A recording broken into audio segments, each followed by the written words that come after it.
ಬೋರ್ಡೆ ಚಿನ್ನಯ್ಯನ lock ಮಾಡಿದ್ದೇಗೆ ಸತ್ಯ ಮಿಥ್ಯಗಳ ಧರ್ಮಯುದ್ಧದಲ್ಲಿ ಗೆದ್ದಿದ್ಯಾರು? ತಿಮರೋಡಿ ಗ್ಯಾಂಗಿಗೂ ಕಾದಿದ್ಯಾ ಕಂಟಕ?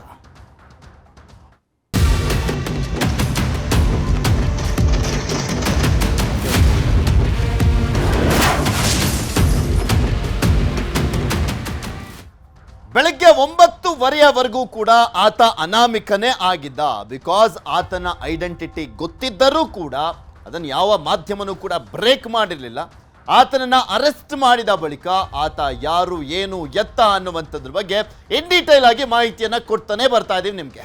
ಆತನ ಹೆಸರು ಚಿನ್ನಯ್ಯ ಅಂತ, ಆತನ ಊರು ಯಾವುದು, ಏನು, ಎತ್ತ, ಆತನಿಗೆ ಎಷ್ಟು ಜನ ಅಣ್ಣಂದ್ರು, ಇದೆಲ್ಲದ್ರ ಬಗ್ಗೆನೂ ಕೂಡ ಆಲ್ರೆಡಿ ಮಾಹಿತಿ ಗೊತ್ತಿದೆ ನಿಮಗೆ. ಬಂಧನ ಪ್ರಕ್ರಿಯೆ ಆದ ಬಳಿಕ ಆತ ಏನೇನು ಷಡ್ಯಂತ್ರ ಮಾಡ್ತಾ ಇದ್ದ, ಯಾರ ಜೊತೆ ಅಂದ್ರೆ ಯಾರೆಲ್ಲ ಆತನ ಷಡ್ಯಂತ್ರದಲ್ಲಿ ಭಾಗಿಯಾಗಿದ್ರು, ಈತನ ಮುಖಾಂತರ ಈತನನ್ನ ಯಾರೆಲ್ಲ ದಾಳವಾಗಿ ಉಪಯೋಗಿಸ್ಕೊಂಡಿದ್ರು, ಅದ್ರ ಬಗ್ಗೆ ಇನ್ನಷ್ಟೇ ಮಾಹಿತಿ ಬರಬೇಕಾಗಿದೆ. ಇನ್ನು ಚಿನ್ನಯ್ಯ ಬಂಧನದ ಬಗ್ಗೆ ವೀರೇಂದ್ರ ಹೆಗ್ಗಡೆ ಅವರು ಮೊದಲ ಬಾರಿಗೆ ಪ್ರತಿಕ್ರಿಯೆಯನ್ನ ಕೊಟ್ಟಿದ್ದಾರೆ. ಈಗ ಒಂದೊಂದೇ ಸತ್ಯಗಳು ಹೊರಗಡೆ ಬರ್ತಾ ಇದೆ. ಧರ್ಮಸ್ಥಳದ ಬೆಂಬಲಕ್ಕೆ ನಿಂತವರಿಗೆ ಧನ್ಯವಾದಗಳು. ತನಿಖೆ ನಡೀತಾ ಇರುವಂತ ಹಿನ್ನೆಲೆಯಲ್ಲಿ ಹೆಚ್ಚು ಮಾತನಾಡೋದಿಲ್ಲ. ಸತ್ಯಗಳನ್ನ ತೊಳೆದು ಇಟ್ಟಂತಾಗಿದೆ. ಅಭಿಮಾನ ಹೀಗೆ ಇರಲಿ, ಎಲ್ಲರ ಪ್ರೀತಿ ವಿಶ್ವಾಸ ಹೀಗೆಯೇ ಇರಲಿ ಅಂತ ಆಶಿಸ್ತೇನೆ ಅಂತ ಹೇಳಿದ್ರು. ಧರ್ಮಸ್ಥಳದ ಧರ್ಮಾಧಿಕಾರಿ ಡಾಕ್ಟರ್ ಡಿ ವೀರೇಂದ್ರ ಹೆಗ್ಗಡೆ ಅವರ ಹೇಳಿಕೆ ಇದು.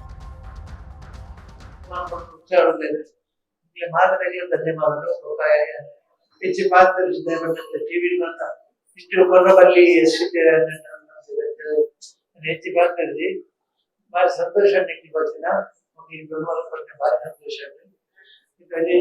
ಸತ್ಯ ಬರುವುದು ನಮ್ಮ ದಿಕ್ಕದಿಲ್ಲಕ್ಕಾಗತ್ತೆ ಕೂಡ ಸತ್ಯ ನನಗೆ ಅಭಿಮಾನ ಹೆಪ್ಪಲಿಂಚನೆ ಪಡೆ ಪ್ರೀತಿ ವಿಷಯ ಪಡೆದ ಸ್ವಾಮಿಲೆ ಆ ಆಶೀರ್ವಾದ ನಮ್ಮ ಕ್ಷೇತ್ರದ ಇಚ್ಛೆ ಪಡೆದ ಮಾಡ್ಕೊಂಡು ಹುಚ್ಚಾಡలేదు. ಮಾದರಿಗೆ ಧನ್ಯವಾದಗಳು. ಹೆಚ್ಚು ಪಾತ್ರ ಟಿವಿ ಇಷ್ಟು ಕೊರಬಲ್ಲಿ ಹೆಚ್ಚು ಪಾತ್ರಿ ಭಾರಿ ಸಂತೋಷ ಭಾರಿ ಸಂತೋಷ. ಸತ್ಯ ಬರುವುದು ನಮ್ಮ ದಿಕ್ಕದಿಲ್ಲಕ್ಕಾಗತ್ತೆ ಕೂಡ ಸತ್ಯ ನನಗೆ ಅಭಿಮಾನ ಹೆಪ್ಪಲಿಂಚನೆ ಪಡೆ ಪ್ರೀತಿ ವಿಷಯ ಪಡೆದ ಸ್ವಾಮಿಲೆ ಆ ಆಶೀರ್ವಾದ ನಮ್ಮ ಕ್ಷೇತ್ರದ ಇಚ್ಛೆ ಪಡೆದ. ಧರ್ಮಸ್ಥಳ ಫೇಸ್ಬುಕ್ ಪೇಜ್ ನಲ್ಲಿ ಶಿವರುದ್ರ ತಾಂಡವ ಪೋಸ್ಟ್ ಅನ್ನ ಹಾಕಲಾಗಿದೆ. ದೇವಸ್ಥಾನದ ಹಿಂದೆ ಶಿವತಾಂಡವ ಫೋಟೋವನ್ನ ಹಾಕಲಾಗಿರುವಂಥದ್ದು. ಅಪಪ್ರಚಾರ ಮಾಡಿದವರಿಗೆ ದೇವಸ್ಥಾನದಿಂದ ಸಂದೇಶವನ್ನ ಕೊಟ್ಟಂತ ಆಗ್ತಾ ಇದೆ. ಅದರ ಜೊತೆಗೆ ಒಬ್ಬ ಯೂಟ್ಯೂಬರ್ ಸಮೀರ್, ಆತ ಶಿವರುದ್ರ ತಾಂಡವ ಇನ್ನು ಮುಂದೆ ಶುರುವಾಗುತ್ತೆ ಅಂತ 2 ತಿಂಗಳಿಂದ ಒಂದು ವಿಡಿಯೋವನ್ನ ಮಾಡಿ ಈ ಪ್ರಕರಣ ಇಷ್ಟು ದೊಡ್ಡ ಮಟ್ಟದಲ್ಲಿ ದಿಗ್ಗಾಗ್ಲಿಕ್ಕೆ ಪ್ರಮುಖ ಕಾರಣ ಆಗಿದ್ದಂತ ಅದೊಂದು ವಿಡಿಯೋ. ಶಿವರುದ್ರ ತಾಂಡವ ಶುರುವಾಗ್ತಾ ಇದೆ, ಬೀದಿಗಿಳಿದು ಹೋರಾಟ ಮಾಡಬೇಕು, ಯಾವುದೇ ಕಾರಣಕ್ಕೂ ಬಿಡಬಾರ್ದು ಅನ್ನುವಂಥ ಮಾತುಗಳನ್ನೆಲ್ಲ ಆಡಿದ್ದ. ಈಗ ಸತ್ಯ ಒಂದೊಂದಾಗಿ ಹೊರಗಡೆ ಬರ್ತಾ ಇರುವಂಥ ಹಿನ್ನೆಲೆಯಲ್ಲಿ ಅಸಲಿ ಸತ್ಯ ಹೊರಗಡೆ ಬರ್ತಾ ಇರುವಂಥ ಕಾರಣಕ್ಕೋಸ್ಕರ ನಿಜವಾದ ಶಿವರುದ್ರ ತಾಂಡವ ಶುರುವಾಗಿದೆ ಅನ್ನುವಂಥದ್ದನ್ನ ಧರ್ಮಸ್ಥಳ ದೇವಸ್ಥಾನದ ಫೋಟೋದ ಹಿಂದೆ ಶಿವರುದ್ರ ತಾಂಡವದ ಒಂದು ಗ್ರಾಫಿಕ್ಸ್ ಅನ್ನು ನಿಮಗೆ ತೋರಿಸ್ತಾ ಇದ್ದೀವಿ. ಆ ಫೋಟೋವನ್ನು ಹಾಕಿರುವಂಥದ್ದನ್ನ ಗಮನಿಸ್ಬೋದು. ಅಸಲಿ ಶಿವರುದ್ರ ತಾಂಡವ ಇದು ಅನ್ನುವಂಥದ್ದನ್ನ ಆ ಫೋಟೋದ ಮುಖಾಂತರ ಒಂದು ಸಂದೇಶವನ್ನ ಕೊಡುವಂತ ಕೆಲಸವನ್ನ ಮಾಡಲಾಗ್ತಾ ಇದೆ. ಧರ್ಮಸ್ಥಳದ ಮಂಜುನಾಥ ಎಲ್ಲಿದ್ದಾನೆ ಅಂತ ಕೇಳ್ತಾ ಇದ್ರು ಕೆಲವರು. ನೋಡಿ, ಈಗ ಒಂದೊಂದಾಗಿ ವಿಚಾರಗಳು ಗೊತ್ತಾಗ್ತಾ ಇದೆ. ಅನಾಮಿಕನ ಮುಖಾಂತರ ಧರ್ಮಸ್ಥಳ ಮಂಜುನಾಥ ಎಲ್ಲ ಸತ್ಯವನ್ನ ಹೊರಗಿಳಿಯುತ್ತೆ ಅಂತ ಕೆಲವರು ಮಾತನಾಡ್ತಾ ಇದ್ರು. ಅದೇ ರೀತಿಯಾಗಿ ಆಗ್ತಾ ಇದೆ. ಆದರೆ ಯಾವುದು ಸತ್ಯ ಅನ್ನುವಂಥದ್ದು ಕೂಡ ಈಗ ಗೊತ್ತಾಗ್ತಾ ಹೋಗ್ತಾ ಇದೆ. ಕೆಲವರು ಅನಾಮಿಕ ಆಗಿದ್ದಂಥ ಚಿನ್ನಯ್ಯ ಹೇಳಿದ್ದು ಸತ್ಯನ, ಅಥವಾ ನಿಜಕ್ಕೂ ಅಲ್ಲಿ ಏನೋ ಒಂದು ದೊಡ್ಡ ಷಡ್ಯಂತ್ರವನ್ನ ಮಾಡಲಾಗ್ತಾ ಇತ್ತ, ಅಥವಾ ಧರ್ಮಸ್ಥಳದ ಹೆಸರಲ್ಲಿ ಅನಾಚಾರಗಳನ್ನ ಮಾಡಲಾಗ್ತಾ ಇದ್ದ, ನೀಚ ಕೃತ್ಯಗಳನ್ನ ಎಸಗಲಾಗ್ತಾ ಇತ್ತ ಅನ್ನುವಂಥ ಪ್ರಶ್ನೆಗಳು ಸಾಕಷ್ಟು ಜನಕ್ಕೆ ಕಾಡ್ತಾನೆ ಬರ್ತಾ ಇತ್ತು. ಅದಕ್ಕೊಂದೊಂದಕ್ಕೇನೆ ಈಗ ಉತ್ತರ ಸಿಗ್ತಾ ಹೋಗ್ತಾ ಇದೆ. ಇಲ್ಲಿ ಯಾರು ಕುತಂತ್ರ ಮಾಡಿದ್ದು, ಯಾರು ಷಡ್ಯಂತ್ರವನ್ನ ಮಾಡಿದ್ದು, ಯಾರು ಮಸಿ ಬೆಳಿಲಿಕ್ಕೆ ಪ್ರಯತ್ನವನ್ನ ಪಟ್ಟಿದ್ದು, ಅದೆಲ್ಲವೂ ಕೂಡ ಒಂದೊಂದಾಗಿ ಗೊತ್ತಾಗ್ತಾ ಇದೆ.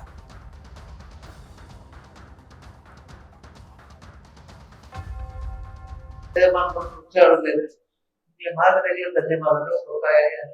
ಹೆಚ್ಚು ಪಾತ್ರ ಟಿವಿ ಇಷ್ಟು ಕೊರಬಲ್ಲಿ ಹೆಚ್ಚು ಪಾತ್ರಿ ಭಾರಿ ಸಂತೋಷ. ಭಾರಿ ಸಂತೋಷ. ಸತ್ಯ ಬರುವುದು ನಮ್ಮ ದಿಕ್ಕದಿಲ್ಲಕ್ಕಾಗದಿದ್ರು ಕೂಡ సత్య దానికి అభిమానం ఫలించేది ప్రతి విషయం స్వామిలేదు ఆ మనుషుల దేవ క్రమక్షేత్ರದ ಇದೆಲ್ಲದ್ರ ಬಗ್ಗೆ ಇನ್ನಷ್ಟು ಮಾಹಿತಿಯನ್ನ ಕೊಡ್ತಾ ಹೋಗ್ತಾರೆ. ಧರ್ಮಸ್ಥಳದಿಂದ ನೇರ ಸಂಪರ್ಕದಲ್ಲಿ ಜಾಯ್ನ್ ಆಗಿದ್ದಾರೆ ನಮ್ಮ ಪ್ರತಿನಿಧಿ ಮಂಜುನಾಥನ ಸನ್ನಿಧಾನದಲ್ಲಿ ಏನೆಲ್ಲ ಆಗ್ತಾ ಇದೆ ಅನ್ನುವಂಥದ್ದು ನೋಡ್ತಾ ಇದ್ವಿ. ಇಲ್ಲಿ ಪ್ರಮುಖವಾಗಿ ಧರ್ಮಸ್ಥಳಕ್ಕೆ ಇಂಟರ್ನ್ಯಾಷನಲ್ ಲೆವೆಲ್ನಲ್ಲಿ ಮಸಿ ಬಳಿಯುವಂಥ ಕೆಲಸವನ್ನ ಮಾಡಲಾಗ್ತಾ ಇತ್ತು ಅನ್ನುವಂಥದ್ದು ಕೂಡ ಸ್ಪಷ್ಟವಾಗಿ ಮೇಲ್ನೋಟಕ್ಕೂ ಕೂಡ ಕಾಣಿಸ್ತಾ ಇತ್ತು. ಆ ಸಂದರ್ಭದಲ್ಲಿ ತನಿಖೆ ಆಗಬೇಕಾದ್ರೂ ಕೂಡ ಅಷ್ಟೇ ವೀರೇಂದ್ರ ಹೆಗ್ಗಡೆಯವರು ಏನು ಮಾತನಾಡುವಂಥ ಪರಿಸ್ಥಿತಿಯಲ್ಲೂ ಕೂಡ ಇರಲಿಲ್ಲ. ಮಾತನಾಡುವಂಥದ್ದು ಕೂಡ ಸರಿ ಇರಲಿಲ್ಲ ಆ ಟೈಮ್ನಲ್ಲಿ. ಬಿಕಾಸ್ ಏನು ಮಾತನಾಡಿದ್ರು ಕೂಡ ಅದಕ್ಕೆ ಬೇರೆಯದ್ದೇ ರೀತಿಯಾದಂಥ ಅರ್ಥ ಸಿಗ್ತಾ ಇತ್ತು.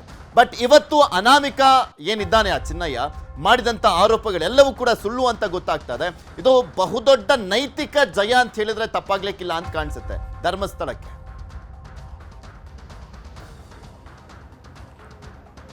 ಎಸ್, ಖಂಡಿತವಾಗ್ಲೂ ಪೃಥ್ವಿ. ಯಾಕಂದ್ರೆ ಕಳೆದ ವಾರವೂ ಕೂಡ ಅಷ್ಟೇ ವೀರೇಂದ್ರ ಹೆಗಡೆ ಅವರು ಒಂದು ಸ್ಟೇಟ್ಮೆಂಟ್ ಅನ್ನು ಕೊಡ್ತಾರೆ. ಆ ಸ್ಟೇಟ್ಮೆಂಟ್ ನಲ್ಲಿ ಅವರು ಬಹಳ ಸ್ಪಷ್ಟವಾಗಿ ಹೇಳ್ತಾರೆ, SIT ತನಿಖೆಯನ್ನ ನಾವು ಸ್ವಾಗತಿಸ್ತಾ ಇದ್ದೀವಿ, ಜೊತೆಗೆ SIT ತನಿಖೆ ಮೇಲೆ ನಂಬಿಕೆ ಇದೆ, ಸತ್ಯಾಂಶ ಅನ್ನುವಂಥದ್ದು ಹೊರಗಡೆ ತರ್ತಾರೆ, ಅಷ್ಟು ಮಾತ್ರ ಹೇಳಿದ್ರು. ಅದು ಬಿಟ್ಟರೆ ನಾನು ಯಾವುದೂ ಈ ಒಂದು ಪ್ರಕರಣದ ಬಗ್ಗೆ ಮಾತನಾಡಲ್ಲ ಅಂತ ಅನ್ನುವಂಥದ್ದನ್ನು ಹೇಳಿದ್ರು. ಇದಾದಂತ ಬಳಿಕ ಒಂದು ವಾರಕ್ಕೆ ಇವತ್ತು ಆರೋಪಿ ಚಿನ್ನಯ್ಯನನ್ನ SIT ಅಧಿಕಾರಿಗಳು ಅರೆಸ್ಟ್ ಮಾಡ್ಕೊಳ್ತಾರೆ. ಅರೆಸ್ಟ್ ಮಾಡ್ಕೊಂಡಿದ್ದ ಅಂತ ಬಳಿಕ ಈತನ ಹಿಂದೆ ಒಂದು ಟೀಮ್ ಇದೆ, ಬುರುಡೆ ತಂದುಕೊಟ್ಟಿದ್ದ ಅದೇ ಟೀಮು ಅನ್ನುವಂಥದ್ರ ಬಗ್ಗೆ ಕೂಡ ಸ್ಟೇಟ್ಮೆಂಟ್ ಅನ್ನ ಕೊಡ್ತಾರೆ. 10 ದಿನಗಳ ಕಾಲ ಆತನ ಪೊಲೀಸ್ ಕಸ್ಟಡಿಗೆ ಪಡ್ಕೊಂಡು ಈಗಾಗಲೇ ಇಂಟ್ರಾಗೇಷನ್ ಅನ್ನು ಕೂಡ ಶುರು ಮಾಡಿದ್ದಾರೆ. ಈ ಬೆನ್ನಲ್ಲೇ ವೀರೇಂದ್ರ ಹೆಗಡೆ ಅವರು ಮಾತನಾಡಿರುವಂತಹದ್ದು, ಸತ್ಯಗಳು ಒಂದೊಂದೇ ಹೊರಗಡೆ ಬರ್ತಾ ಇದೆ, ಸತ್ಯಕ್ಕೆ ಸಂದಂತಹ ಜಯ, ಸತ್ಯವನ್ನ ತೊಳೆದು ಇವತ್ತು ಜನರ ಮುಂದಿಡುವಂತ ಒಂದು ಕೆಲಸವನ್ನು SIT ಮಾಡಿದೆ. SIT ಅಧಿಕಾರಿಗಳ ತನಿಖೆ ಮೇಲೆ ನನಗೆ ನಂಬಿಕೆ ಇದೆ, ಮುಂದಿನ ದಿನಗಳಲ್ಲಿ ಇನ್ನೂ ಕೂಡ ಸತ್ಯಾಂಶಗಳು ಹೊರಗಡೆ ಬರುತ್ತೆ. ಇಷ್ಟು ದಿನ ಯಾರೆಲ್ಲ ಧರ್ಮಸ್ಥಳಕ್ಕೆ ಬೆಂಬಲವನ್ನ ಕೊಡ್ತಾ ಇದ್ರಿ, ನಿಮ್ಮ ಬೆಂಬಲ ಭಕ್ತಿ ಅನ್ನುವಂಥದ್ದು ಹೀಗೆ ಇರಲಿ ಅನ್ನುವಂಥ ಒಂದು ಸಂದೇಶವನ್ನ ಭಕ್ತಾದಿಗಳಿಗೆ ಅವರು ಕಳಿಸಿರುವಂತದ್ದು. ನಿಜಕ್ಕೂ ಕೂಡ ಅಷ್ಟೇ, ಅವರು ಇಷ್ಟು ದಿನ ಏನು ಮಾತಾಡ್ತಿಲ್ಲ, ಮನಸ್ಸಿಗೆ ನೋವಾಗಿತ್ತು ಅಂತ ಹೇಳಕಂದ್ರೆ ಬಿಜೆಪಿ ನಿಯೋಗದವ್ರು ಬಂದಂತಹ ವೇಳೆಯಲ್ಲಿ ಮಂಜುನಾಥನ ದರ್ಶನವನ್ನ ಪಡ್ಕೊಂತಾರೆ, ತದನಂತರ ವೀರೇಂದ್ರ ಹೆಗಡೆ ಅವ್ರನ್ನ ಭೇಟಿ ಆಗ್ತಾರೆ. ಆ ಟೈಮ್ನಲ್ಲಿ ಹೇಳಿರುವಂತದ್ದು ಬಿಜೆಪಿ ನಿಯೋಗದವರು ಮಾನಸಿಕವಾಗಿ ಅವರು ತುಂಬಾ ನೊಂದಿದ್ದಾರೆ. ಯಾಕಂದ್ರೆ ಇಷ್ಟೊಂದು ವರ್ಷಗಳ ಕಾಲ ಒಳ್ಳೆ ಹೆಸರು ಮಾಡ್ಕೊಂಡು ಬಂದಂತಹ ಕ್ಷೇತ್ರದ ಬಗ್ಗೆ ಇವತ್ತು ಈ ರೀತಿಯಾಗಿ ಮಾತನಾಡ್ತಿದ್ದಾರೆ. ಅಂತಾರಾಷ್ಟ್ರೀಯ ಮಟ್ಟದಲ್ಲಿ ಇವತ್ತು ಒಂದು ರೀತಿಯಾದಂತಹ ಒಂದು ಮಸಿ ಬಳಿಯುವಂತ ಒಂದು ಕೆಲಸ ಆಗ್ತಿದೆ ಅಂತಂದ್ರೆ ಏನ್ ಮಾಡಬೇಕು ಅನ್ನುವಂಥದ್ದು ತೋಚದ ಸ್ಥಿತಿಯಲ್ಲಿ ವೀರೇಂದ್ರ ಹೆಗಡೆ ಅವರು ಇದ್ದಾರೆ. ಆ ಒಂದು ಕಾರಣಕ್ಕೋಸ್ಕರ ಸತ್ಯಾಂಶ ಏನಿದೆ ಅನ್ನುವಂಥದ್ದು ಹೊರಗಡೆ ಬರಬೇಕು. SIT ಅಧಿಕಾರಿಗಳು ಹಿಂದೆ ಇರುವಂತವರು, ಷಡ್ಯಂತ್ರ ರೂಪಿಸಿರುವಂತವರು, ಈ ಕ್ಷೇತ್ರದ ಬಗ್ಗೆ ಅಪಪ್ರಚಾರ ಮಾಡ್ತಿರುವಂತ ಬಂಧನ ಮಾಡಬೇಕು ಅನ್ನೋ ಆಗ್ರಹವನ್ನ ಮಾಡಿದ್ರು. ಅದಾದಂತ ಒಂದು ವಾರದಲ್ಲಿ ಈಗ ಬಂಧನ ಕೂಡ ಆಗಿದೆ. ಮೊದಲನೇದಾಗಿ ಈ ಒಂದು ಪ್ರಕರಣದಲ್ಲಿ ಧರ್ಮಸ್ಥಳಕ್ಕೆ ಕೆಟ್ಟ ಹೆಸರು ತರುವಂತಹ ಒಂದು ಪ್ರಯತ್ನ ಮಾಡ್ತಿರುವಂತಹ ಪಟ್ಟಿಯಲ್ಲಿ ಇದೇ ಒಬ್ಬ ಮಾಸ್ಕ್ ಮ್ಯಾನ್ ಅಲಿಯಾಸ್ ಚಿನ್ನಯ್ಯನನ್ನ SIT ಅಧಿಕಾರಿಗಳು ಬಂಧನ ಮಾಡಿದರೆ. ಆತನ ಜೊತೆಗಿರುವಂತಹ ಟೀಮ್ ಯಾವುದು ಅನ್ನುವಂಥದ್ರ ಬಗ್ಗೆ ಕೂಡ ಅಷ್ಟೇ ಈಗಾಗಲೇ ಹುಡುಕಾಟ ಮಾಡುವಂತ ಒಂದು ಕೆಲಸವನ್ನು ಕೂಡ SIT ಮಾಡ್ತಾ ಇದ್ದಾರೆ. ಮತ್ತೊಂದು ಕಡೆ ಅಷ್ಟೇ, ಈ ಸಮೀರ್ ಎನ್ನುವಂತ ಯೂಟ್ಯೂಬ್ನ ಇಲ್ಲಿ ಒಂದು ವಿಡಿಯೋನ ಬಿಡ್ತಾನೆ. ಆತ 23 ನಿಮಿಷಗಳ 52 ಸೆಕೆಂಡ್ ವಿಡಿಯೋ ಮಾಡ್ತಾನೆ. ಆ ಒಂದು ವಿಡಿಯೋದಲ್ಲಿ ಸಾವಿರಾರು ಅತ್ಯಾಚಾರ ಕೊಲೆಗಳಾಗಿದ್ದಾವೆ, ಶವಗಳನ್ನು ಹೂತಾಕಿದ್ದಾರೆ, ಶಿವ ತಾಂಡವೇ ನಡಿಬೇಕು ಅಂತ ಹೇಳಿದ್ದು ಇದು ದೊಡ್ಡ ಮಟ್ಟದಲ್ಲಿ ಚರ್ಚೆ ಆಗಿತ್ತು. ಯಾವ ರೀತಿಯಾಗಿ ಅಂತ ಆ AI ವಿಡಿಯೋಗಳನ್ನು ನೋಡ್ಕೊಂಡ ಜನರೆಲ್ಲರೂ ಕೂಡ ಅಷ್ಟೇ ನಿಜಕ್ಕೂ ಇಷ್ಟೆಲ್ಲ ಧರ್ಮಸ್ಥಳದಲ್ಲಿ ಆಗ್ತಿದೆಯಾ ಅನ್ನುವಂತ ಒಂದು ರೀತಿಯಂತ ಭಾವನೆಗಳು ಅವರಲ್ಲೂ ಕೂಡ ಮೂಡಿತ್ತು. ಆದ್ರೆ ಇವತ್ತು ಒಂದು ಪೋಸ್ಟ್ ಈಗ ಎಲ್ಲಾ ಕಡೆ ವೈರಲ್ ಆಗ್ತಾ ಇರುವಂತದ್ದು, ಧರ್ಮಸ್ಥಳದ ದೇವಾಲಯದ ಮೇಲ್ಗಡೆ ಶಿವ ತಾಂಡವ ಆಡ್ತಿರುವಂತಹ ಒಂದು ಫೋಟೋ ಈಗ ಎಲ್ಲಾ ಕಡೆ ವೈರಲ್ ಆಗ್ತಾ ಇದೆ. ನಿಜಕ್ಕೂ ಕೂಡ ಅಷ್ಟೇ ಶಿವನ ತಾಂಡವ ಅನ್ನುವಂಥದ್ದು ಇವತ್ತು ಶುರುವಾಗಿದೆ. ಈಗ ನೀವು ನೋಡ್ತಿದ್ದೀರಲ್ಲ, ಇದು ಶಿವ ತಾಂಡವ ಅನ್ನುವಂಥ ನಿಟ್ಟಿನಲ್ಲಿ ಈಗ ಎಲ್ಲಾ ಕಡೆ ವೈರಲ್ ಮಾಡ್ತಿರುವಂತದ್ದು. ಭಕ್ತಾದಿಗಳು ಕೂಡ ಅಷ್ಟೇ ಈಗ ಅದಕ್ಕೆ ಪಾಸಿಟಿವ್ ಆಗಿ ಒಂದು ರೀತಿಯಂತಹ ಒಂದು ಕಾಮೆಂಟ್ಸ್ ಅನ್ನ ಮಾಡೋಕೆ ಮುಂದಾಗಿರುವಂತದ್ದು. ನಿಜವಾದಂತಹ ಶಿವ ತಾಂಡವ ಅನ್ನುವಂಥದ್ದು ಇವತ್ತಿನಿಂದ ಆರಂಭವಾಗಿದೆ, ಇನ್ನು ಮುಂದೆ ಇದೆ ಅನ್ನುವಂಥ ನಿಟ್ಟಿನಲ್ಲಿ ಕೂಡ ಒಂದಷ್ಟು ವೈರಲ್ ಆಗ್ತಿದೆ, ಒಂದಷ್ಟು ಕಾಮೆಂಟ್ಸ್ ಮಾಡ್ತಾ ಇರುವಂತದ್ದು. ನಿಜಕ್ಕೂ ಕೂಡ ಅಷ್ಟೇ ಎಲ್ಲೋ ಒಂದ್ ಕಡೆ ನಿಜವಾಗ್ಲೂ ಧರ್ಮಸ್ಥಳದ ಹೆಸರನ್ನ ಹಾಳು ಮಾಡಬೇಕು, ಅಪಪ್ರಚಾರವನ್ನ ಮಾಡಬೇಕು, ಮಸಿ ಬಳಬೇಕು ಅನ್ನುವಂಥ ಉದ್ದೇಶನೇ ಈ ಗ್ಯಾಂಗ್ನದ್ದಾಗಿತ್ತ ಅನ್ನುವಂಥ ಒಂದು ಅನುಮಾನ ಈಗ ಮೂಡ್ತಾ ಇರುವಂತದ್ದು. ಇದೇ ಒಂದು ಕಾರಣಕ್ಕೋಸ್ಕರ ಸದ್ಯಕ್ಕೆ SIT ಕಚೇರಿಯಲ್ಲಿ 10 ದಿನಗಳ ಕಾಲ ಕಸ್ಟಡಿಗೆ ಪಡ್ಕೊಂಡಂತಹ ಚಿನ್ನಯ್ಯನನ್ನ ಈಗಾಗಲೇ ತೀವ್ರ ವಿಚಾರಣೆಗೆ ಒಳಪಡಿಸ್ತಾ ಇದ್ದಾರೆ. ಆತನಿಂದ ಮಾಹಿತಿಯನ್ನು ಸಂಗ್ರಹ ಮಾಡ್ತಿದ್ದಾರೆ. ಯಾಕಂದ್ರೆ ಆತ ಬುರುಡೆ ಕೊಟ್ಟಿದ್ದು ಕೂಡ ಅಷ್ಟೇ ಒಂದು ಗ್ಯಾಂಗು, ಆ ಬುರುಡೆ ಅವರೇ ಕೊಟ್ಟಿದ್ದು, ಈ ರೀತಿಯಾಗಿ ಹೋಗಿ ಸ್ಟೇಟ್ಮೆಂಟ್ ಕೊಡು ಅಂತ ಹೇಳಿದ್ರು. ಅದೇ ರೀತಿಯಾಗಿ ನಾನು ಬಂದು ಯುವತಿಯ ಒಂದು ಬುರುಡೆ ಇದು ಅಂತ ಹೇಳಿದ್ದೆ, ಇದಂತ ಬಳಿಕ ಒಂದಷ್ಟು ಸ್ಪಾಟ್ ಗಳನ್ನ ತೋರಿಸು ಅಂತ ಹೇಳಿದ್ರು. ಅದರಿಂದ ಸ್ಪಾಟ್ ಅನ್ನು ತೋರಿಸಿದ್ದೀನಿ. ಆ ಬುರುಡೆ ಹಗಿಯುತ್ತಿರುವಂತದ್ದೆಲ್ಲವೂ ಕೂಡ ಅವರೇ ವಿಡಿಯೋ ಚಿತ್ರೀಕರಣ ಮಾಡಿದ್ದು ಅಂತ ಕೂಡ ಆತ ಹೇಳಿದ್ದಾನೆ. ಆ ಒಂದು ಕಾರಣಕ್ಕೋಸ್ಕರನೇ ಆ ಒಂದು ಗ್ಯಾಂಗ್ ಯಾವುದು, ಆ ಟೀಮ್ ಯಾವುದು, ನಿನ್ಗೆ ಯಾರು ಡೈರೆಕ್ಟ್ ಮಾಡಿ ಕಳಿಸ್ತಾ ಇದ್ರು, ನಿನಗೆ ಪ್ರತಿಯೊಂದು ಕೂಡ ಅಷ್ಟೇ ಪ್ಲಾನ್ ಯಾರು ಎಕ್ಸಿಕ್ಯೂಟಿವ್ ಮಾಡಕ್ ಹೇಳ್ತಾ ಇದ್ರು ಅಂತ ಪ್ರತಿಯೊಂದು ಮಾಹಿತಿ. ಓಕೆ ಮಂಜು, ಹಾಗೆ ಸಂಪರ್ಕದಲ್ಲಿ ಮತ್ತಷ್ಟು ಮಾಹಿತಿಯನ್ನ ಪಡ್ಕೊಳ್ತಾ ಹೋಗ್ತೀನಿ. ಇನ್ನ ಧರ್ಮಸ್ಥಳದ ಬುರುಡೆ ಮ್ಯಾನ್ ಚಿನ್ನಯ್ಯ ಅರೆಸ್ಟ್ ಆಗಿರುವಂತದ್ದು, ಅದಾದ ಬಳಿಕ 10 ದಿನ ಚಿನ್ನಯ್ಯನನ್ನ SIT ವಶಕ್ಕೆ ನೀಡಿರುವಂತದ್ದು ಕೋರ್ಟ್. 10 ದಿನ ಚಿನ್ನಯ್ಯನನ್ನ ವಿಚಾರಣೆಗೆ ಅಂತ SIT ವಶಕ್ಕೆ ಕೊಡಲಾಗಿದೆ. ಬೆಳ್ತಂಗಡಿ SIT ಕಚೇರಿಗೆ ಕರೆದು ತಂದು ಚಿನ್ನಯ್ಯನನ್ನ ವಿಚಾರಣೆ ಮಾಡಲಾಗ್ತದೆ. ಚಿನ್ನಯ್ಯ ವಿರುದ್ಧ SIT ಆರೋಪಗಳ ಒಂದು ಲಿಸ್ಟ್ ಅನ್ನ ರೆಡಿ ಮಾಡಿ ಇಟ್ಕೊಂಡಿರುವಂತದ್ದು. ಏನೇನೆಲ್ಲ ಆಯ್ತು, ಏನು ಎತ್ತ, ಈತ ಯಾವ್ಯಾವ ರೀತಿಯಾಗೆಲ್ಲ ಯಾಮಾರಿಸುವಂತ ಕೆಲಸ ಮಾಡ್ದ, ದಾರಿ ತಪ್ಪಿಸುವಂತ ಕೆಲಸವನ್ನ ಮಾಡ್ದ ಅಂತ ಆರೋಪಿಯ ಹಿಂದೆ ಸಾಕಷ್ಟು ಜನ ಇದ್ದಾರೆ. ಈ ಬಗ್ಗೆ ವಿವರವಾಗಿ ತನಿಖೆಯ ಅವಶ್ಯಕತೆ ಇದೆ. ಹೀಗಾಗಿ 10 ದಿನ ಕಸ್ಟಡಿಗೆ ಕೊಡಿ ಅಂತ ಕೇಳಿದ್ದಂತೆ SIT. ಈತನನ್ನ ಅರೆಸ್ಟ್ ಮಾಡಿದ ಬಳಿಕ ಕೋರ್ಟ್ಗೆ ಪ್ರೊಡ್ಯೂಸ್ ಮಾಡ್ತಾರಲ್ಲ, ಆ ಸಂದರ್ಭದಲ್ಲಿ ನಮಗೆ ಯಾಕೆ ಕಸ್ಟಡಿಗೆ ಕೊಡಬೇಕು ಅನ್ನುವಂಥದ್ರ ಬಗ್ಗೆ ಹೇಳಬೇಕಲ್ಲ ಪೊಲೀಸರು. ಆ ಸಂದರ್ಭದಲ್ಲಿ ಹೇಳಿದ್ದಾರೆ ಇದೊಂದು ದೊಡ್ಡ ಷಡ್ಯಂತ್ರ, ಈತನ ಹಿಂದೆ ಇನ್ನೂ ಸಾಕಷ್ಟು ಜನ ಇದ್ದಾರೆ, ಸೊ ಹೀಗಾಗಿ ಸಾಕಷ್ಟು ವಿಚಾರಣೆ ಮಾಡಬೇಕಾಗಿದೆ ಅಂತ.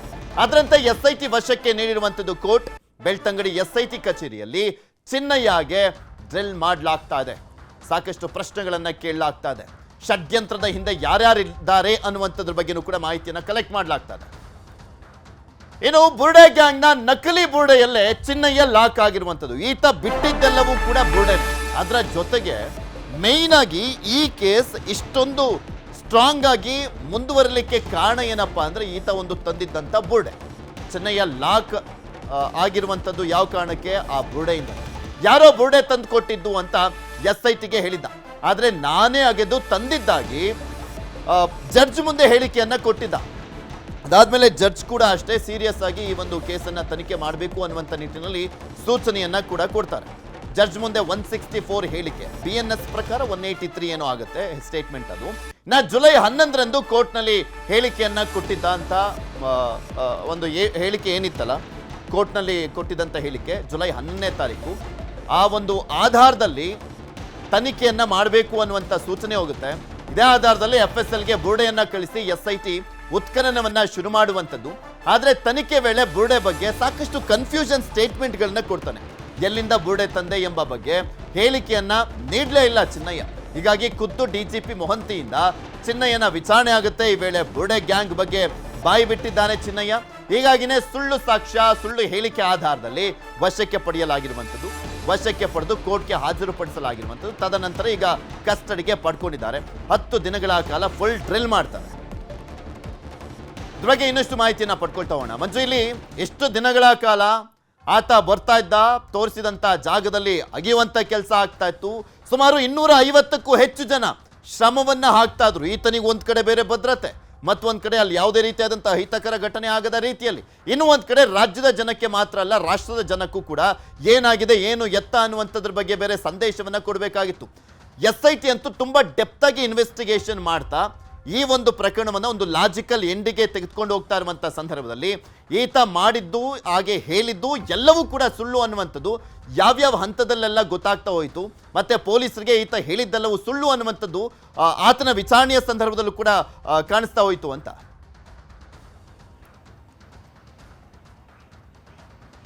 ಎಸ್, ಖಂಡಿತವಾಗ್ಲೂ ಪೃಥ್ವಿ. ಯಾಕಂದ್ರೆ ಡೇ 1 ಅಲ್ಲಿ ಬುರುಡೆ ತಗೊಂಡು ಬರ್ತಾನೆ, ಬುರುಡೆ ತಗೊಂಡಾಗಿದ್ದ ಅಂತ ಬಳಿಕ ನೇರವಾಗಿ ಕೋರ್ಟ್ ಮುಂದೆ ಹೋಗಿ ಸರೆಂಡರ್ ಆಗ್ತಾನೆ. ಕೋರ್ಟ್ ಅಲ್ಲಿ ಹೇಳ್ತಾನೆ, 164 ಸ್ಟೇಟ್ಮೆಂಟ್ ಆಗುತ್ತೆ. ಇದಾದಂತ ಬಳಿಕ ಇದರ ಬಗ್ಗೆ ತನಿಖೆ ಮಾಡೋದಕ್ಕೆ ಕೂಡ ಅಷ್ಟೇ ಸೂಚನೆಯನ್ನ ಕೊಡ್ತಾರೆ.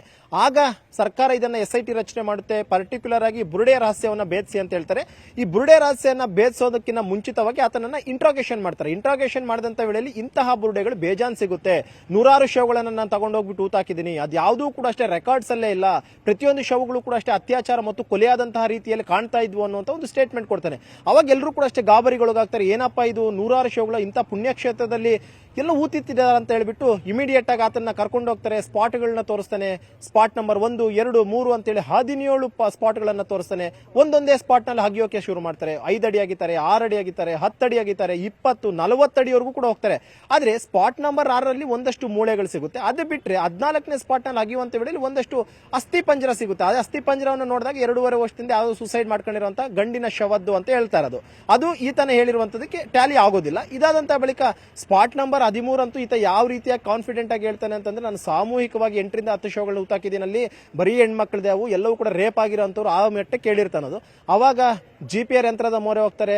5 ಅಡಿ ತೆಗಿತಾರೆ, 10 ಹೋಗುತ್ತೆ, 15, ಲಾಸ್ಟ್ ಗಾತ ಹೇಳ್ತಾನೆ, ಇಲ್ಲ ಮಣ್ಣೊಂದು 20 ಅಡಿ ಮಣ್ಣು ಬಿದ್ದಿದೆ, ನಾನೊಂದು 5 ಅಡಿಯಲ್ಲಿ 25 ಅಡಿ ತೆಗೀರಿ ಅಂತ ಹೇಳ್ತಾನೆ.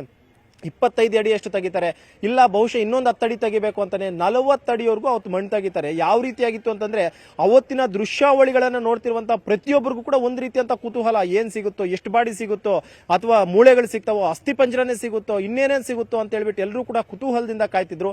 2 ದಿನದ ಕಾರ್ಯಾಚರಣೆ ಬಳಿಕ ಅಲ್ಲಿ ಸಿಕ್ಕಿದ್ದಂಥದ್ದು ಕೇವಲ ಕಲರ್ ಆದಂತ ಮಣ್ಣು ಸಿಗುತ್ತೆ ಬಿಟ್ರೆ ಬೇರೆ ಯಾವುದೇ ಕುರುಹುಳು ಸಿಗೋದಿಲ್ಲ.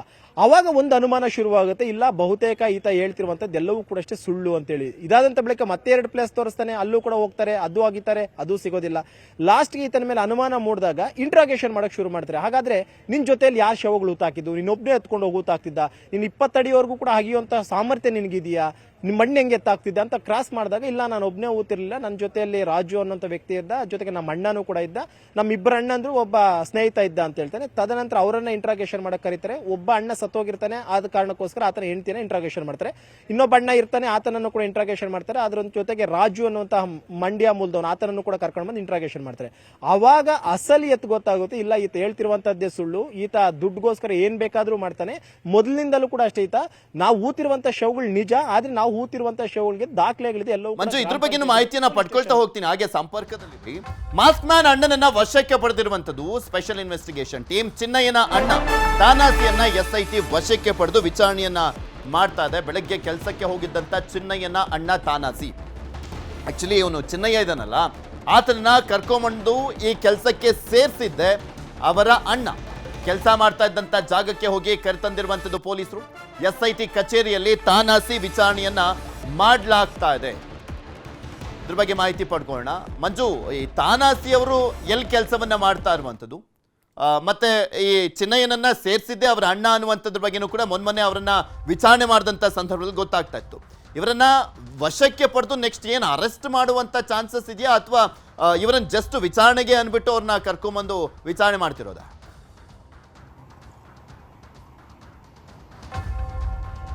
ಪೃಥ್ವಿ, ಈ ಒಂದು ತಾನಾಸಿ ಏನಿದೆ, ಈತ ಚಿನ್ನಯ್ಯನ ಒಂದು ಅಣ್ಣ, ಸ್ವಂತ ಅಣ್ಣ. ಈತ ಸುಮಾರು 25 ವರ್ಷಗಳ ಕಾಲ ಧರ್ಮಸ್ಥಳದಲ್ಲಿ ಕೆಲಸ ಮಾಡ್ತಾರೆ. ಸೇಮ್ ಇವತ್ತು ಈ ಆರೋಪಿ ಮಾಸ್ಕ್ ಮ್ಯಾನ್ ಏನ್ ಕೆಲಸ ಮಾಡ್ತಿದ್ರು ಅದೇ ರೀತಿ ಅಂತ ಕೆಲಸ ಆತನು ಕೂಡ ಮಾಡ್ತಿದ್ದ. ಈ ಮಾಸ್ಕ್ ಮ್ಯಾನ್ ನ ಕರ್ಕೊಂಡು ಬಂದಿದ್ದೆ ಈ ಒಂದು ಅಣ್ಣ ತಾನಾಸಿ. ಇದಂತ ಬಳಿಕ ಆತನು ಕೂಡ ಕೆಲಸ ಬಿಡ್ತಾನೆ. ಕೆಲಸ ಬಿಟ್ಟಂತ ಬಳಿಕ ಉಜಿರೆಯ ಗ್ರಾಮ ಪಂಚಾಯತಿಯಲ್ಲಿ ಒಂದು ಕೆಲಸ ಮಾಡ್ಕೊಂಡಿರ್ತಾನೆ. ಆತನಿಗೆ ಆಲ್ಮೋಸ್ಟ್ 65ರಿಂದ 67 ವರ್ಷ ವಯಸ್ಸಿಗ. ಆತ ಗ್ರಾಮ ಪಂಚಾಯತಿಯಲ್ಲಿ ಕೆಲಸ ಮಾಡ್ಕೊಂಡು ತನ್ನ ಫ್ಯಾಮಿಲಿನ ಕೂಡ ಉಜಿರೆಗೆ ಶಿಫ್ಟ್ ಮಾಡ್ಕೊಂಡು ಇಲ್ಲಿರ್ತಾನೆ. ಇವತ್ತು ತಾನಾಸಿಯನ್ನು ಕೂಡ ಅಷ್ಟು ಈಗಾಗಲೇ ಕರ್ಕೊಂಡು ಬಂದು ಎನ್ಕ್ವೈರಿ ಮಾಡ್ತಿದ್ದಾರೆ. ಇಲ್ಲಿ ಪ್ರಮುಖವಾಗಿ ಆತನ ಬಂಧನದ ಬಗ್ಗೆ ಇನ್ನೂ ಖಚಿತತೆ ಇಲ್ಲ. ಸದ್ಯಕ್ಕೆ ಇಂಟ್ರೋಗೇಷನ್ ಮಾಡ್ತಿದಾರಂತದ್ದು. ಇಲ್ಲಿ ಆತನನ್ನ ಮಂಡ್ಯದಿಂದ ಕರ್ಕೊಂಡು ಬಂದಾಗ್ಲಿನಿಂದ ಧರ್ಮಸ್ಥಳದಲ್ಲಾದಂತಹ ಘಟನೆಗಳಿಂದ ಅದಂತ ಬಳಿಕ 2014ರಲ್ಲಿ ತನ್ನ ಕೆಲಸನ ತೆಗಿತಾರೆ. ಏನಕ್ಕೆ ಅಂತಂದ್ರೆ ಶವದ ಮೇಲಿದ್ದಂತ ಚಿನ್ನಾಭರಣ ಈತ ಕಳ್ತನ ಮಾಡ್ತಿದ್ದ ಅನ್ನೋ ಆರೋಪದಲ್ಲಿ ಧರ್ಮಸ್ಥಳದವರು ಇವ್ರನ್ನ ಕೆಲಸನ ತೆಗಿತಾರೆ. ಇದಂತ ಬಳಿಕ ಏನ್ ಕೆಲಸ ಮಾಡ್ತಿದ್ದ, ಈತನ ಫ್ಯಾಮಿಲಿ ಬಗ್ಗೆ ಆಗಿರ್ಬೋದು, ಈತನಿಗೆ ಈಗಾಗಲೇ ಮದುವೆ ಆಗಿ ಒಂದು ಮೊದಲನೇ ಹೆಂಡತಿನ ಬಿಟ್ಟು ತದನಂತರ ಇನ್ನೊಂದು ಮದುವೆ ಆಗಿ ತಮಿಳುನಾಡಿನಲ್ಲಿ ವಾಸವಾಗಿರುವಂತದ್ರ ಬಗ್ಗೆ ಕಂಪ್ಲೀಟ್ ಆಗಿ ಈತ ಹುಟ್ಟಿದಾಗ್ಲಿಂದ ಇಲ್ಲಿವರೆಗೂ ಏನೆಲ್ಲ ನಿಮಗೆ ಮಾಹಿತಿ ಇದೆ ಅನ್ನುವಂಥದ್ರ ಬಗ್ಗೆ ಸಂಪೂರ್ಣವಾಗಿ ಮಾಹಿತಿಯನ್ನ ಕಲೆಕ್ಟ್ ಮಾಡುವಂತ ಒಂದು ಕೆಲಸವನ್ನ SIT ಮಾಡ್ತಾ ಇದೆ. ಯಾಕಂದ್ರೆ ಈತ 2014ರಲ್ಲಿ ಕೆಲಸ ಬಿಟ್ಟೋದಂತಹ ಬಳಿಕ ಈತ ನೇರವಾಗಿ ತಮಿಳುನಾಡಿನಲ್ಲಿದ್ದಂತ ಈತನ ಒಂದು ಟೀಮ್ ಅಪ್ರೋಚ್ ಆಗುತ್ತೆ ಅನ್ನುವಂಥದ್ದು ಗೊತ್ತಾಗಿದೆ. 1.5 ವರ್ಷದಿಂದ ಈ ಒಂದು ಪ್ಲಾನಿಂಗ್ ಆಗ್ತಿರೋಂಥದ್ರ ಬಗ್ಗೆ ಮಾಹಿತಿ ಸಂಗ್ರಹ ಮಾಡ್ಕೊಂಡಿದ್ದಾರೆ. ಆದ್ರೆ 1.5 ವರ್ಷದಿಂದ ಯಾವ ರೀತಿಯಾಗಿ ಪ್ಲಾನ್ ಮಾಡ್ತಾ ಇದ್ರು, ನಿಜಕ್ಕೂ ಕೂಡ ಅಷ್ಟೇ ಈ ಒಂದು ಪ್ಲಾನ್ ಮಾಡುವಂತ ಟೀಮ್ ನಲ್ಲಿ ತಾನಾಸಿನೂ ಕೂಡ ಇದ್ರಾ ಇಲ್ವಾ ಅನ್ನುವಂಥದ್ರ ಬಗ್ಗೆ ಕೂಡ ಅನುಮಾನಗಳು ಮೂಡ್ತಾ ಇದೆ. ಆ ಒಂದು ಕಾರಣಕ್ಕೋಸ್ಕರನೇ ತಾನಾಸಿನ ಎನ್ಕ್ವೈರಿ ಮಾಡ್ತಾ ಇರುವಂತದ್ದು. ಕಳೆದ 2 ಗಂಟೆಗಳಿಂದಲೂ ಕೂಡ ಅಷ್ಟೇ ತೀವ್ರ ವಿಚಾರಣೆಗೊಳಪಡಿಸಿದೆ. ಆದ್ರೆ ಇನ್ನು ಬಂಧನದ ಬಗ್ಗೆ ಇನ್ನು ಯಾವುದೇ ರೀತಿಯಂತ ಮಾಹಿತಿ ಸಿಕ್ಕಿಲ್ಲ. ಬದಲಾಗಿ ಇಂಟ್ರೋಗೇಷನ್ ಮಾಡ್ತಾ ಇದೀವಿ. ಒಂದಷ್ಟು ಡೌಟ್ಗಳಂತೇನಿದೆ ಈ ಒಂದು ಪ್ರಕರಣಕ್ಕೆ ಸಂಬಂಧಪಟ್ಟಂತೆ ಮತ್ತು ಈ ಮಾಸ್ಕ್ ಮ್ಯಾನ್ಗೆ ಸಂಬಂಧಪಟ್ಟಂತೆ ಒಂದಷ್ಟು ಡೌಟ್ಸ್ ಇದೆ. ಆ ಒಂದು ಡೌಟ್ಸ್ ಕ್ಲಿಯರ್ ಮಾಡ್ಕೊಳ್ಳುವಂತ ನಿಟ್ಟಿನಲ್ಲಿ ಕೆಲಸವನ್ನ ಮಾಡ್ತಾ ಇರುವಂತದ್ದು. ಜೊತೆಗೆ 1994 ಇಂದ 2014 ವರೆಗೂ ಆ 20 years ನ ಪೀರಿಯಡ್ ಅಲ್ಲಿ ಧರ್ಮಸ್ಥಳದಲ್ಲಿ ಏನಾಯ್ತು, ಎಷ್ಟು ಶವಗಳನ್ನು, ಯಾಕೆಂದ್ರೆ ಈಗಾಗಲೇ ಆತ ಒಂದು ಸ್ಟೇಟ್ಮೆಂಟ್ ಅನ್ನು ಕೊಟ್ಟಿದ್ದಾನೆ, ಇವರು ಕೂಡ ಒಂದು ಸ್ಟೇಟ್ಮೆಂಟ್ ಅನ್ನು ಕೊಟ್ಟಿದ್ದಾರೆ. ಆ 2 ಸ್ಟೇಟ್ಮೆಂಟ್ಗಳು ಕೂಡ ತಾಳೆ ಹಾಕಿ ನೋಡುವಂತ ಒಂದು ಕೆಲಸವನ್ನು ಕೂಡ ಮಾಡ್ತಾ ಇರುವಂತದ್ದು. ಜೊತೆಗೆ ಇವತ್ತು ಜಡ್ಜ್ ಮುಂದೆ ಪ್ರೊಡ್ಯೂಸ್ ಮಾಡಿದಂತ ಟೈಮ್ ನಲ್ಲಿ ಆತ ಆರ್ಥಿಕವಾಗಿ ತುಂಬಾ ಸಂಕಷ್ಟದಲ್ಲಿದ್ದೀನಿ, ಫೈನಾನ್ಷಿಯಲಿ ನನ್ಗೆ ತುಂಬಾ ಕಷ್ಟ ಆಗ್ತಿದೆ ಅಂತ ಒಂದಷ್ಟು ನೋವಿನ ಮಾತುಗಳು ಹೇಳ್ಕೊಂಡಿದ್ದಂತೆ. ಅದರ ವಿಚಾರವಾಗಿ ಕೂಡ ಅಷ್ಟೇ ಒಂದಷ್ಟು ಮಾಹಿತಿಯನ್ನು ಕಲೆಕ್ಟ್ ಮಾಡುವಂತ ಒಂದು ಕೆಲಸವನ್ನು ಈಗಾಗಲೇ SIT ಅಧಿಕಾರಿಗಳು ಮಾಡ್ತಾ ಇರುವಂತದ್ದು. ಇದೇ ಒಂದು ಕಾರಣಕ್ಕೋಸ್ಕರ ತಾನಾಸಿಯನ್ನ ಕರೆಸ್ಕೊಂಡು ಈಗಾಗಲೇ ಇಂಟ್ರಾಗೇಷನ್ ಮಾಡ್ತಿದ್ದಾರೆ. ಈಗ ಆತ ಏನ್ ಹೇಳಬಹುದು, ಯಾಕಂದ್ರೆ ನಿಜವಾಗ್ಲೂ ಕೂಡ ಅಷ್ಟೇ ಈತನ ಹೇಳಿಕೆ ಆತನ ಹೇಳಿಕೆ ತಾಲೆ ಆಗುತ್ತಾ ಅಥವಾ ಆತ ಏನಾದ್ರು ತಪ್ಪು ಹೇಳಿದಾನ ಏನು ಅನ್ನುವಂಥದ್ರ ಬಗ್ಗೆ ಕೂಡ ಮಾಹಿತಿನ ಕಲೆಕ್ಟ್ ಮಾಡ್ತಿದ್ರೆ. ಒಟ್ಟಿನಲ್ಲಿ ಒಂದಂತೂ SIT ಅಧಿಕಾರಿಗಳ ಪ್ರೈಮರಿ ಇನ್ವೆಸ್ಟಿಗೇಷನ್ ಗೊತ್ತಾಗಿರುವಂತಹದ್ದು, ಇವರೆಲ್ಲರೂ ಕೂಡ ಅಷ್ಟೇ ಒಂದು ಟೀಮ್ ಆಗಿ ಕೆಲಸ ಮಾಡಿರುವಂತದ್ದು. ಆ ಟೀಮ್ ಬ್ಯಾಕಪ್ ಅಲ್ಲಿ ಕೆಲಸ ಮಾಡ್ತಿದ್ರೆ ಈ ಮುಸುಗುದಾರಿ ಅಂತ ಏನಿದಾನೆ ಈತ ಮಾತ್ರ ಫ್ರಂಟ್ ಅಲ್ಲಿ ಕೆಲಸ ಮಾಡ್ತಿದ್ದ. ಬುರುಡೆ ತರುವಂತದ್ದು, ಸ್ಟೇಟ್ಮೆಂಟ್ ಕೊಡುವಂತದ್ದು, ಸ್ಪಾಟ್ ತೋರಿಸೋದು ಅಥವಾ ಇದೆಲ್ಲವನ್ನು ಕೂಡ ಈತ ಮಾಡ್ತಿದ್ದ. ಎಲ್ಲೋ ಒಂದು ಕಡೆ ಈತನ ಹಿಂದೆ ಇರುವಂತ ಟೀಮ್ಗೋಸ್ಕರ ಈಗ ತೀವ್ರ ವಿಚಾರಣೆಯನ್ನ ಮಾಡ್ತಾ ಇರುವಂತದ್ದು. ಬಹುತೇಕ ನನ್ನ ಪ್ರಕಾರ ಇನ್ನೊಂದು 2 ದಿನದಲ್ಲಿ ಕಂಪ್ಲೀಟ್ ಆಗಿ ಯಾವ ಟೀಮು ಏನು ಅನ್ನುವಂಥದ್ರ ಬಗ್ಗೆ ಬಹುತೇಕ ಇವರು ಮಾಹಿತಿಯನ್ನ ಕಲೆಕ್ಟ್ ಮಾಡಿಕೊಂಡು ಬಂಧನದ ಪ್ರಕ್ರಿಯೆಗಳು ಶುರು ಮಾಡಿದ್ರು. ಆಶ್ಚರ್ಯ ಇಲ್ಲ, ಆ ರೀತಿಯಾದಂತಹ ಮಾಹಿತಿಯನ್ನ ಕಲೆಕ್ಟ್ ಮಾಡ್ತಾ ಇದ್ದಾರೆ. ಈಗಾಗಲೇ ಈತನು ಕೂಡ ಹೇಳ್ಕೊಂಡಿರುವಂತದ್ದು, ಇಲ್ಲ ನನಗೂ ಇದಕ್ಕೂ ಯಾವುದೇ ರೀತಿಯ ಸಂಬಂಧ ಇಲ್ಲ, ಆ ಟೀಮ್ನ ನಾನು ಅಪ್ರೋಚ್ ಮಾಡಿದ್ರು, ನನಗೆ ಹೇಳಿದ್ರು ಹಿಂಗ್ ಮಾಡು ಡೈರೆಕ್ಷನ್ ಮಾಡಿದ್ರು, ಆ ಡೈರೆಕ್ಷನ್ ಅಂತ ನಾನು ಮಾಡ್ತಿದ್ದೀನಿ, ನಾನು ಜಸ್ಟ್ ಇದರಲ್ಲಿ ಪಾತ್ರಧಾರಿ ಅಷ್ಟೇ, ಸೂತ್ರಧಾರರು ಬೇರೆ ಇದ್ದಾರೆ ಅಂತ ಹೇಳಿದ್ರೆ ಆ ಸೂತ್ರಧಾರರು ಯಾರು ಅನ್ನುವಂಥದ್ರ ಬಗ್ಗೆ ಈಗ SIT ಅಧಿಕಾರಿಗಳ ವಿಚಾರಣೆಯನ್ನು ಮುಂದುವರಿಸಿರುವಂತದ್ದು. ಪೃಥ್ವಿ, ಮಹೇಶ್ ತಿಮರೋಡಿಗೆ ಜೈಲ ಬೇಲ, ಟೆನ್ಷನ್ ನಲ್ಲಿರುವಂತಹ ತಿಮರೋಡಿಗೆ BP ಸಮಸ್ಯೆ ಕೂಡ ಕಾಣಿಸಿಕೊಂಡಿದೆ. ಮಹೇಶ್ ಶೆಟ್ಟಿ ತಿಮರೋಡಿ ಜೈಲ ಬೇಲ ಇನ್ನೇನು ಕೆಲವೇ ಕ್ಷಣಗಳಲ್ಲಿ ಗೊತ್ತಾಗುತ್ತೆ. ಟೆನ್ಷನ್ನಲ್ಲಿರುವಂಥದ್ದು ತಿಮರೋಡಿ. ಸೊ BP ಸಮಸ್ಯೆ ಕಾಣಿಸ್ಕೊಂಡಿದೆ. BP ಹೆಚ್ಚಾದ ಕಾರಣಕ್ಕೆ ತಿಮರೋಡಿಗೆ ಚಿಕಿತ್ಸೆಯನ್ನು ಕೊಡಲಾಯಿತು. ಕೆಲ ಹೊತ್ತಲ್ಲೇ ತಿಮರೋಡಿಗೆ ಜೈಲ ಬೇಲ ಅನ್ನುವಂಥದ್ದು ಗೊತ್ತಾಗುತ್ತೆ. ಉಡುಪಿ ಜಿಲ್ಲಾ ಕೋರ್ಟ್ನಲ್ಲಿ ವಿಚಾರಣೆಯನ್ನು ಮಾಡಲಾಗಿರುವಂಥದ್ದು. ಉಡುಪಿ ನಗರ ಠಾಣೆಯಲ್ಲಿ ಪೊಲೀಸರು ವಿಚಾರಣೆಯನ್ನು ಮಾಡಿದ್ರು. ಈಗ ಕೋರ್ಟ್ಗೆ ಪ್ರೊಡ್ಯೂಸ್ ಮಾಡಲಾಗ್ತಾ ಇದೆ. ಈ ಸಂದರ್ಭದಲ್ಲಿ BP ಕಾಣಿಸ್ಕೊಂಡಿತ್ತು, ಆಸ್ಪತ್ರೆಗೆ ಕರ್ಕೊಂಡು ಹೋಗಲಾಗಿತ್ತು, ಚಿಕಿತ್ಸೆಯನ್ನು ಕೊಡಿಸಲಾಯಿತು, ಮತ್ತೆ ಕೋರ್ಟ್ಗೆ ಕರೆತರ್ತಾ ಇದ್ದಾರೆ. ಜೈಲ ಬೇಲ ಅನ್ನುವಂಥದ್ದು నేను ಕೆಲವೇ ಕ್ಷಣಗಳಲ್ಲಿ ಡಿಸೈಡ್ ಆಗುತ್ತೆ. BJP ರಾಷ್ಟ್ರೀಯ ಸಂಘಟನಾ ಕಾರ್ಯದರ್ಶಿ BL ಸಂತೋಷ್ ಅವರ ವಿರುದ್ಧ ಅವಾಚ್ಯವಾಗಿ ನಿಂದಿಸಿದ್ದಾರೆ, ತೇಜೋವಧೆ ಮಾಡಲಾಗಿದೆ ಅನ್ನುವಂಥ ಪ್ರಮುಖ ಪ್ರಕರಣದಲ್ಲಿ ಅವರು ಅರೆಸ್ಟ್ ಆಗಿರುವಂಥದ್ದು. 14 ದಿನಗಳ ಕಾಲ ನ್ಯಾಯಾಂಗ ಬಂಧನಕ್ಕೆ ಒಪ್ಪಿಸಲಾಗಿತ್ತು. ಅದಾದ ನಂತರ ಜಾಮೀನಿಗೋಸ್ಕರ ಅಪ್ಲಿಕೇಶನ್ ಹಾಕಿದ್ದಾರೆ.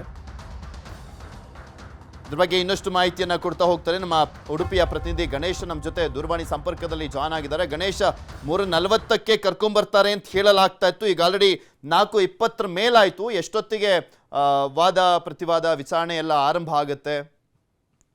ಎಸ್ ಪ್ರತಿ ಒಂದು ಮಾಹಿತಿಯ ಪ್ರಕಾರ 3:40ಕ್ಕೆ ಈಗಾಗಲೇ ಬರಬೇಕಿತ್ತು.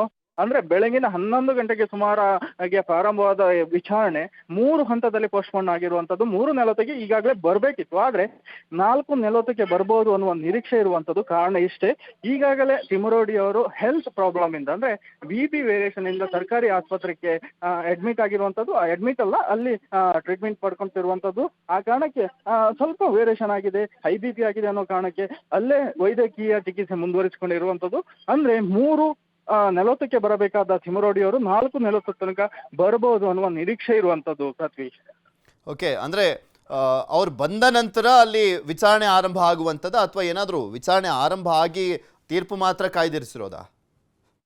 ಇಲ್ಲ ಪ್ರತಿ ಇನ್ನು ಅವರು ಬಂದ ನಂತರವೇ ಮತ್ತೆ ಕೋರ್ಟಿಗೆ ಪ್ರೊಡ್ಯೂಸ್ ಆಗ್ತಾರೆ. ಪ್ರೊಡ್ಯೂಸ್ ಆದ ನಂತರ ಮತ್ತೆ ವಿಚಾರಣೆ ಮುಂದುವರಿತದೆ. ಅಂದ್ರೆ ಇಲ್ಲಿ ತನಕ ಏನು ಪ್ರೋಗ್ರೆಸ್ ಆಗಿದೆ, ಅಲ್ಲಿ ಯಾವುದೇ ಜಾಮೀನು ಅರ್ಜಿ ವಿಚಾರಣೆ ಇಲ್ಲಿ ತನಕ ಆಗ್ಲಿಲ್ಲ ಅನ್ನುವಂಥದ್ದು. ಅಂದ್ರೆ ತಿಮರೋಡಿಯ ಪರ ವಕೀಲರು ಜಾಮೀನು ನೀಡಬೇಕನ್ನುವಂತ ಮನವಿಯನ್ನು ಕೋರ್ಟಿಗೆ ಮಾಡಿದ್ರು ಸಹ ಸರ್ಕಾರಿ ಅಭಿಯೋಗಕ್ಕೆ ಮೋಹಿನಿ ಮತ್ತೆ ಅವರಿಗೆ ಸಹಕಾರ ನೀಡಿರುವಂತ ಹೈಕೋರ್ಟ್ ವಕೀಲರ ಶಂಭು ಶರ್ಮಾ ಅವರು ಇದಕ್ಕೆ ಅಬ್ಜೆಕ್ಷನ್ ಮಾಡಿರುವಂತದ್ದು. ನಮಗೂ ಏನು ವಕಾಲತ್ ಮಾಡ್ಲಿಕ್ಕೆ ಅವಕಾಶ ಕೊಡಬೇಕು ಅನ್ನೋ ರೀತಿಯಲ್ಲಿ ಒಂದು ಚರ್ಚೆ ಮಾಡ್ತಿರುವಂತದ್ದು. ವಾದ ಪ್ರತಿವಾದ ಈ 3 ಹಂತದಲ್ಲಿ ನಡೆದಿರುವಂತದ್ದು. ಅಂದ್ರೆ 3:40ಕ್ಕೆ ಈ ವಾದವನ್ನು ಮುಂದುವರಿಸಿರುವಂತದ್ದು. ಆದ್ರೆ ಇಲ್ಲಿ ತನಕ ಕೋರ್ಟಿಗೆ ಬರದ ಹಿನ್ನೆಲೆಯಲ್ಲಿ 3:40 ಹೋಗಿ 4:40ಕ್ಕೆ ಮತ್ತೆ ಕಂಟಿನ್ಯೂ ಆಗೋ ಸಾಧ್ಯತೆ ಇರುವಂತದ್ದು. ಪೃಥ್ವಿ, ಓಕೆ, ನೆಕ್ಸ್ಟ್ ಅಪ್ಡೇಟ್ ಆದಾಗ ಮಾಹಿತಿಯನ್ನು ಪಡ್ಕೊಳ್ತೀವಿ. ಧನ್ಯವಾದ ಗಣೇಶ್ ನಿಮ್ಮೆಲ್ಲ ಮಾಹಿತಿಗಾಗಿ. SIT ಇಂದ ಮಾಸ್ಕ್ ಮ್ಯಾನ್ ಚಿನ್ನಯ್ಯ ಅರೆಸ್ಟ್ ಆದಂತ ಹಿನ್ನೆಲೆಯಲ್ಲಿ ಮಾಸ್ಕ್ ಮ್ಯಾನ್ ಬಂಧನವನ್ನ ಸ್ವಾಗತ ಅಂತ ಹೇಳಿರುವಂತದ್ದು ಗಿರೀಶ್ ಮಟ್ಟಣ್ಣವರ್. SIT ತನಿಖೆಯನ್ನ ಸರಿಯಾಗಿ ಮಾಡ್ತಾ ಇದೆ ಅಂತ ಹೇಳಿದ್ದಾರೆ. ಇವ್ರು ಸರಿಯಾಗಿ ಮಾಡ್ತಾ ಇದೆ ಅಂತ ಹೇಳಿದ್ರು ಅಷ್ಟೇ, ಸರಿಯಾಗಿ ಮಾಡ್ತಿಲ್ಲ ಅಂತ ಹೇಳಿದ್ರು ಅಷ್ಟೇ. SIT ಅಂತೂ ಕರೆಕ್ಟಾಗಿ ತನಿಖೆಯನ್ನ ಮಾಡ್ತಾ ಇದೆ, ಗೊಂದಲವನ್ನ ನಿವಾರಿಸುವಂತ ಕೆಲಸವನ್ನ ಮಾಡ್ತಾ ಇದೆ. ಈ ಸಂದರ್ಭದಲ್ಲಿ ಗಿರೀಶ್ ಮಟ್ಟಣ್ಣವರ್ ಏನು ಹೇಳಿಕೆ ಕೊಟ್ಟರು ನೋಡೋಣ.